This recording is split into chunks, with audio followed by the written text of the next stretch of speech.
Solid. Toy, toy, hop, toy, toy, hop, toy, toy, hop,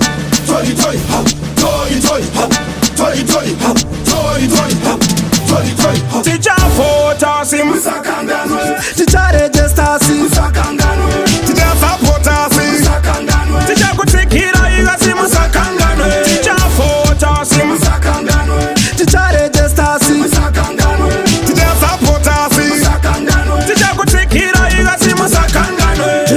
Graduate bats to know my work. Sama bimbi satabata saka musatibe ukana paribe ma investors can get chipe ishima basa salary yobuda Indiri engineer andienda kubata ndinongo kia Jambo trada tifenda atika shanditia Bata banoda siya apa skuvisa kwira Chinu shandivasira Did it drive and in a license asi Jinu shota shisi kumeka sense pasa Racho kwesa ingori kanket Muunge mangwa muna kana sense Asi tija Potasi Musakandanwe, Tija Registasi Musakandanwe, Tija Sapotasi Musakandanwe, Tija Kutikira Igasi Musakandanwe Tija Potasi Musakandanwe, Tija Registasi Musakandanwe, Tija Sapotasi Musakandanwe, Tija Kutikira Igasi Musakandanwe Isatinangoda choto make sure kuti zvichemo zvedu matambira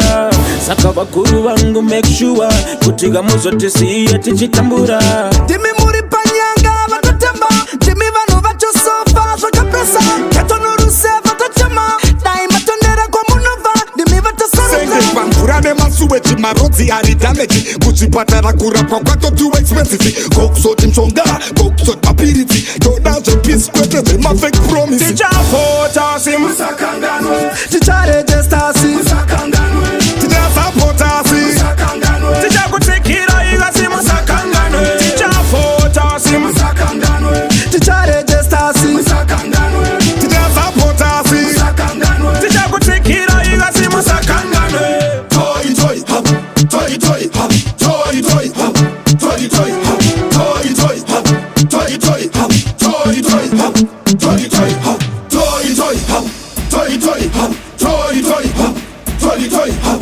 toy, toy, hop, toy, toy, hop, toy, toy, hop, toy, toy, hop. Tija Potasi Musakandanwe, Tija Registasi Musakandanwe, Tija Sapotasi Musakandanwe, Tija Kutikira Igasi Musakandanwe Tija Potasi Musakandanwe, Tija Registasi Musakandanwe, Tija Sapotasi Musakandanwe, Tija Kutikira Igasi Musakandanwe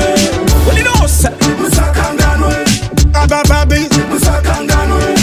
Escobar Musakandanwe, Charge Musakandanwe, Chip Musakandanwe, For a 19 again Musakandanwe.